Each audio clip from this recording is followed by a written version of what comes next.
bloodthirsty golden eyes of the demons. No one else cares for Harold. Maybe Brother Four. Shadow is the sister of darkness, says Brother Four, Sago's kindly priest. And where there is darkness, the Nameless One is never far away. What absolute nonsense. The Nameless One and the Shadow? Entirely different things. You might as well compare an ogre and a giant. The Shadow is life, freedom, money, and reputation. Shadow Harold knows about such things firsthand. For a shadow to appear, there has to be at least a scintilla of light, and to compare it with darkness is stupid, to say the least. But, of course, I don't tell my old teacher that. You don't go teaching your grandmother to suck eggs. It's quiet. So quiet you can hear the moths scrabbling at the coolness of the night with their fragile little wings. It's a long time now since the watch patrol passed me, and it's high time for me to be going about my business. But somehow I'm feeling extra cautious tonight. Some premonition makes me remain in cover, beside the wall of the building that is submerged in gloom. There were no suspicious sounds to be heard in that narrow little street with the old stone houses that could remember the old quiet times. Nothing but a painted tin sign above the baker's shop creaking in the faint wind. The slow-stirring grayish-yellow mist for which our capital is famous lay thick across the rough stone paving of the road, chipped and battered by the cart wheels. They say the mist was a trick played by some half-trained wizard back in the distant past, but ever since then not one of the kingdom's arch-magicians has been able to rid the city of the consequences of his innocent prank. The silence alarms me. The only place that is ever this quiet is a rich man's vault after a visit from one of the city's bands of petty thieves. The signboard creaks, the light wind swirls merrily, clouds drift lazily across the night sky. But I stand there, fused with the shadow of the building, trying not to move a muscle.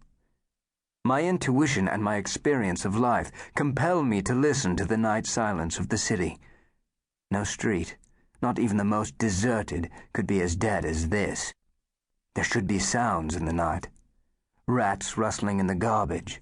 A drunk snoring away beside them, his pockets cleaned out by thieves who are already sheltering for the night in some dark, narrow hidey-hole. The sound of snoring from the windows of the grey houses. A dirty dog sneaking through the darkness. The heavy breathing of a novice thief lying in wait for his victim, clutching his knife in a palm sweaty from excitement. Sounds from the shops and workshops. Even at night the laborious work continues in some of them. But there was none of this in the dark little street wreathed in its shroud of mist.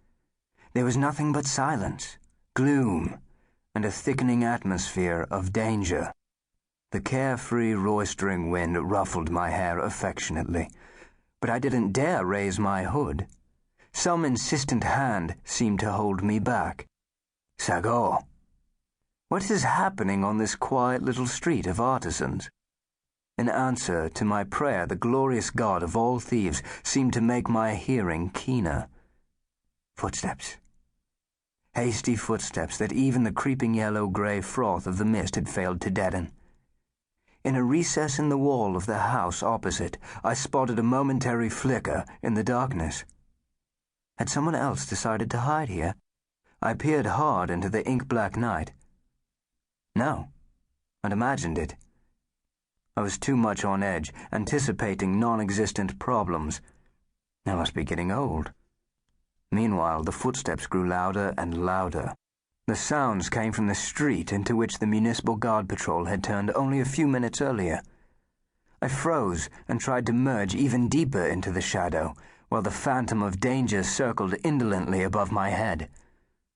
A man came round the bend at a fast walk, almost a run, and made straight for me.